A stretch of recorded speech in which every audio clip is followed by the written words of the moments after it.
Hi students, welcome back to today's class. Today we are going to see using Python standard libraries, functions and modules. Python standard library is very extensive that offers many built-in functions that we can use without having to import any library. So if we are going to use Python standard library, we no need to import any library here. Straight away we can import the modules, and from that modules we can make use of the functions which are available. So already we have discussed some of the modules like math module, URL module and random modules, and random modules and math module. Already we have seen some of the examples under these modules. Okay, so Python standard library also offers the built-in functions, that is some modules for specialized type of functionality such as math module for mathematical functions, and random module it is allowing for using generating pseudo random numbers. Okay, then URL library, URL lib for functionality for adding and using websites address from within the program. So all these are given by the Python standard library. All these modules are there under the Python standard library. It is providing specialized type of functionality and using Python built-in functions. So the Python interpreter has a number of functions built into it that are always available. You no need to import any module for them. So built-in functions, if we are going to use, we no need to import any module for this. Okay, so import module is not necessary when we are going to use Python built-in functions. In other words, the built-in functions are part of the current namespace of Python interpreter itself. So you use built-in functions of the Python directly, like function name followed by opening and closing parentheses. For examples, the functions that we have worked with up till now, such as input, int function, float function, type, len, etc., are all built-in functions. So we are not prefixing that with any module name. Okay, so all these functions names are never prefixed with prefix them with any module name. So let us see some of the Python built-in mathematical functions. So Python provides many mathematical built-in functions. We have worked with many built-in mathematical functions of Python in the previous classes. We will quickly recall those functions now. Okay, so the first function name is len, opening and closing parenthesis, that is len function. It returns the length of the sequence or iterable. So for example, length of within parenthesis, if you give within single quotes or double quotes, if you write ABC. So how many number of characters are there in the ABC? Only 3 characters, A and B and C. So totally 3 characters. So it gives 3 as the length. Okay. Next, power function. It returns A power B. Okay. That is when A and B are given as arguments inside this power parenthesis. That is example, power of 3 comma 4 will give you 3 power 4 answer, that is 81. So if you multiply 3 by 4 times, you will get 81.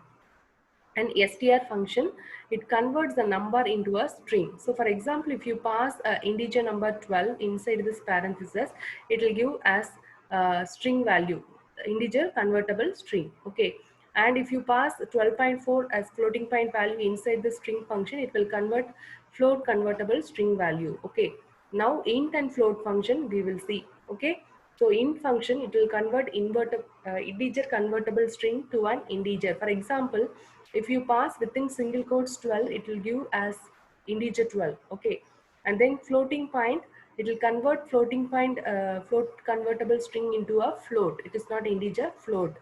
Example, float 12.2 within single quotes will give you 12.2. And range function, next one is range function. It returns an immutable sequence type, that is range of 3 will give the sequence 0, 1, 2. Why means, so normally range function will have 3 values, that is start value, stop value and step value. Here start and step value is not necessary, but which is compulsory here in range function is stop value. Okay, so if you give stop value as 3, it will go up to 2, that is stop minus 1, 3 minus 1 up to 2 it will go. The start value will be defaultly, if it is not given, it will be taken as 0 here, and step value will be, even if you are not giving, it will be taken as plus 1, that is positive 1. So after 0, next number will be 1, after 1, next number will be 2, 1 plus 1 2, then 2 plus 1 3, like that it will go on. But here the stop value given as 3, so it will stop up to 2. So it is generating the sequence 0 comma 1 comma 2. Next is type function. Okay, so it returns the data type of the passed argument. For example, if you are passing number 12 inside the type function, it will give which data type that number or argument belongs to. So here the number passed argument is number integer, so it is returning answer as class integer, so that is int. Okay, so let us see example in Python interpreter. The same thing how it is done in the Python shell. Let us see here. So len function, len of ABC I have given here, typed here like this. And after pressing enter key, I got the answer as 3. Okay. Next power of 3 comma 4, it is giving answer as 81. Okay. Next is string of 12.4. It is returning floating point, float convertible string. That is within single quotes the answer is returned. Okay. And int of within single quotes, if you write 12, 12 integer is returned. Okay, then floating point, float convertible string is converted into float here. Okay, and range of 3, it is giving 0 comma 3, range of 0 comma 3. Next type of 12, it is returning class integer. So which type of data, that is the past argument is belongs to which type of data, that type is returned here. Okay, integer. Next is, we will see next one, some of the useful built-in mathematical functions. First one, absolute of x. It takes integer. So here in the place of x, we need to pass integer or floating point number as argument, and it returns the absolute value of a number. So for example, in the place of x, we need to pass either integer value or floating point value. Not other than that, other data types and all we should not give for x. Okay. So if you give minus 12, it is returning the absolute value of minus 12 as 12. And minus 12.4 is absolute value 12.4, and 12.4 is 12.4 alone. So let us see here in this. Okay, the absolute of minus 12 is returning the answer as 12, minus 12.4 is giving 12.4, and here absolute of 12.4 is giving answer 12.4 here. Okay, next is div mod of a comma b. Okay, so it takes two non-complex numbers as arguments and returns a pair of numbers consisting of their quotient and remainder. So it will give you the answer as quotient and remainder. Here in the integer case, it will return integer, that is integer value 1 comma the remainder value it will give. Okay, here quotient and remainder value it is giving. See, you can see here div mod of 7 comma 2. This is arguments are passed here as integer values. So 7 divided by 2, it will give you the answer as quotient will be 3 2s are 6 and remainder will be 1. Okay, so 3 comma 1. Here 2 2.5s are 5 and remainder is 2.25. So like that the answer is returned in floating point. And next is sum. So it returns sum of iterable is another function name, another built-in mathematical function. So sum of iterable comma argument also we are giving here. So returns sum of the items of an iterable from left to right and returns the total. So from left to right it will add all the values and it will return the total finally. Okay. So sum of within list, no, we have passed the 2 comma 3 comma 4. Okay. So 2 plus 3 will be 5, 5 plus 4 will be 9. So with two arguments iterable and argument, it returns the sum of the items of an iterable and the argument's value. So if you pass like this, it will add up all the values again. Okay, so 9 plus 5, 14 is returned here. And here if you pass the value like this, 2.5, 6 comma 4.2, the answer is 12.7. Okay. So all the sequence types are iterable only here. The iterable items are normally numbers and the argue value should be a number also. Okay. So see here sum of 2 comma 3 comma 4 comma 8.3. The answer is returned in the floating point. So which is the highest data type here? Floating point. So floating point value, it is returning the answer. Okay. Next is maximum of iterable. So iterable means some numbers will be repeated, some numbers will be coming as a sequence. Okay, iterable or sequence we can say it. Okay, so returns the largest item in an iterable or sequence as the largest of 2 or more arguments. If you are passing 2 or more arguments here, so here 2 lists are passed, in that which list is having maximum value in the beginning, that is going to be returned. Okay, so in the beginning, in this list 3 is minimum and here 7 is maximum, so 7 is returned here.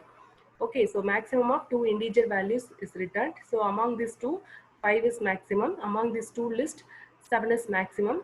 See here, maximum of two tuple arguments. See here, this is list arguments. Here, tuple arguments. First tuple and comma, second tuple. Okay.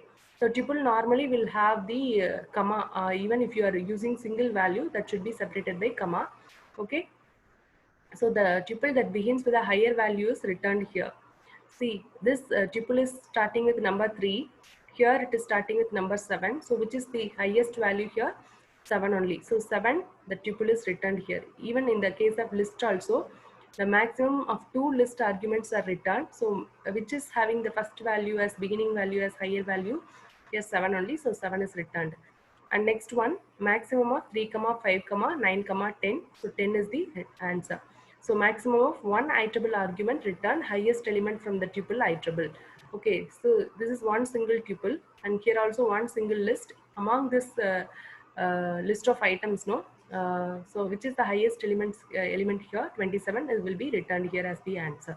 So let us see how it was done in this Python shell. Okay. So div mod, this function is returning 3, 1 as the answer, that is quotient and remainder. And even for this 7.25 floating point values, if you are passing as input for div mod function, 7.25, 2.5 is returning 2.0 as the quotient and remainder as 2.25. And sum of 2, 3, 4. This is list of items. Okay, list of iterable or sequence. So it is adding from number 2 to 4. So 2 plus 3, 5, 5 plus 4, 9. Next one, sum of 2.5, 6, 4.2. So in this middle one is integer, the other two values are floating point, even though the answer is returned in floating point. So highest data type will be taken, okay, for the answer. So 2.5 plus 6, 8.5, 8.5 plus 2, 8.7, 12.7 finally. Okay. Next here, list items and one more argument is going to be added. So 2, 3, 4, 5, it will give 9, 9 plus 5, 14. Next here, 9, 9 plus 8.3, 17.3. And then maximum of 3, 5. So here only one list of items are there, iterables are there. So two elements only is there in this iterable. So among these two, 5 is the maximum value. And next is two list of items, arguments are there. So list arguments, two list arguments are there. So first list is having 3 elements, second list is having only 1 element. Among these two, which is having maximum value means, so we need to start check the first value always. Okay, so first value of this list and first value of the next list is checked. So among these two, which is having higher value, 7. So 7 is going to be returned. Even this in tuple also. So among these two tuples, which tuple is having a beginning value as the highest? So that value is going to be returned here. And here only list of tuple items. Okay, iterables. Among this, 10 is the highest value, and in this 27 is the highest value. Like this, minimum also we can check it. So minimum value will be returned. Here also minimum value will be returned. Minimum list argument is returned. So this 7 is highest, and here also this is going to be returned. Okay, 3, 5, 9, 10. Among this, 3 is starting with minimum value, and here 7 is the starting value. So among these two arguments, list arguments, sorry, tuple arguments, 3, 5, 9, 10 is the minimum value, which is beginning with minimum value. And in these 4 elements, okay, list of 4 elements, no, 3 is the minimum. And here among this list values, this is tuple values, and here this is list values. So among these list values, 10 is the minimum value. Okay.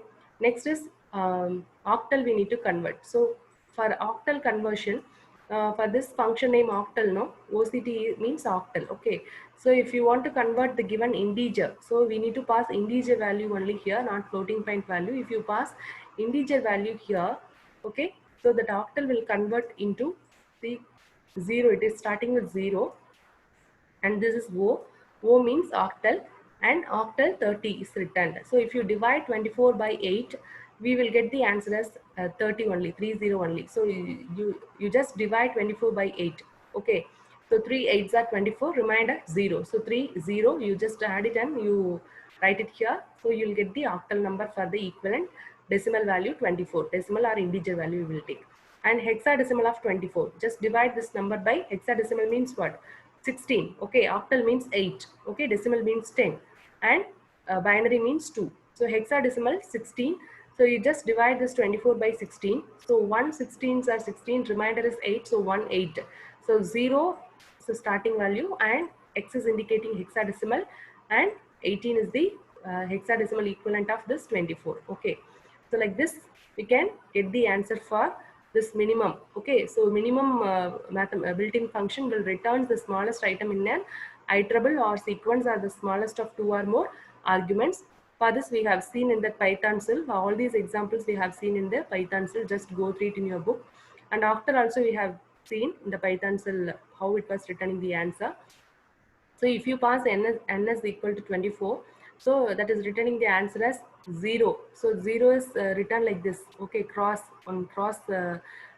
line is drawn inside the 0 in order to differentiate O and 0. Okay, so 0 O 30, and here hexadecimal of n is returning 0x18. So we can note that octal, hexadecimal and binary do not return a number. Okay, they return a string representation of a converted number. This is not returning the number here, it is returning string converted format. Okay, so string representation of the converted number. So it is returned as a string only, it is not returning as number. You can see within single quotes only the answers are returned here. Okay, and we can consider the following program that uses two more built-in functions. Okay, so in this program, int function and round function is going to be used. So int inside this number we have passed, and round also inside this number, and number of digits also we have passed here. So this int of number, it truncates the fractional part of the given number and returns only the integer part or whole part. That is the work of this function int. Okay, so int, if you pass inside this integer any number, if you are passing, the fractional part of that number is going to be truncated, and it is going to be returned as only the integer or whole part. Okay, next is round of number comma n digits, returns the number rounded to n digits. So if you are passing here 2, so two fractional places only will be there in that rounded number. Okay, so it returns the number rounded to n digits after the decimal points, that is after the dot. The two places, if you give 2 means 2. Okay, if you give 3 means 3 numbers will be retained there. So if n digits is not given, returns the nearest integer to its input. Okay, so let us see example program related to this int and the making use of this int and round function. Okay, so write a program that inputs a real number. That is the real number means a floating point number with some uh, decimal point after some more numbers we need to enter. Okay, real number, and it converts into a nearest integer using two different built-in functions, that is int and round. It also displays the given number rounded off to 3 places after decimal. So let us take the input from the user. So using a variable num, we are getting the value in the format of real. Real means floating point. So float of input of enter a real number. Okay, within some double quotes, we are typing this statement. So this is going to be printed on the screen in order to get the value from the user. Okay, so using input function, input is the built-in function only, no? So we are not using any importing any module or library in order to make use of this input function. Okay, so in the same way, float function also. Okay, float is also another function only, no? So you see here it is opening and closed with parentheses. Okay, so float, that taken number is converted to float and it is assigned to that number. So num will be now floating point number. Okay, so tnum is equal to integer, so it is converted to integer now. Okay, and rnum is equal to, it is rounded off to that number is rounded up to nearest number. So that is 5.555. Okay, see next page you will see 5.555682 we are giving as we are entering as the real number, that is converted to float and it is assigned to num. So that number num, that is 5.555682 converted to integer as in two ways. As first one, first it was converted to tnum is equal to int of num. Okay, so the tnum is assigned with int of num, that is 5.55 will give you integer value, that is 5 alone will be returned. Here rnum rounded off number, so 5.55 will be returned as 6. Okay, that answer only you are seeing here. So first one integer conversion number, and second one rounded off number of the entered number. Okay, and second Second case we will see print. We are printing that answer, that is number num. Num means 5.555682 converted to integer in two ways as this is going to be printed on the screen, and this statement also is going to be printed on the screen because we are giving within double quotes, and this NUM will get that number, it is 5.555682 will be printed here, and comma is used to append the statements. Okay, see here, just one single space is provided after this comma. So the comma is used to give one single space. Okay, so number space 5.555682 space converted to integer in two ways as. After that comma is given, it is giving one single space, and that num and is typed within double quotes there in the print statement. And after comma, even tnum after also we have given comma, and rnum after also we need to close the parenthesis. See here,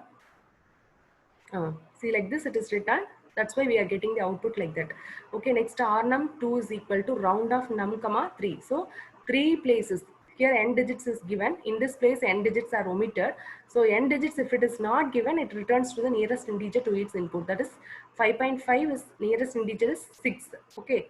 So here when you use round function, round num comma 3, it's rounded off to 3 places after decimal is rnum2. So rnum2 now it is having the value 5.555. Okay, see here 5.555 and that's 6. Okay, this 5 is converted to 6 here. So 5.556 is the answer for the last statement. Okay.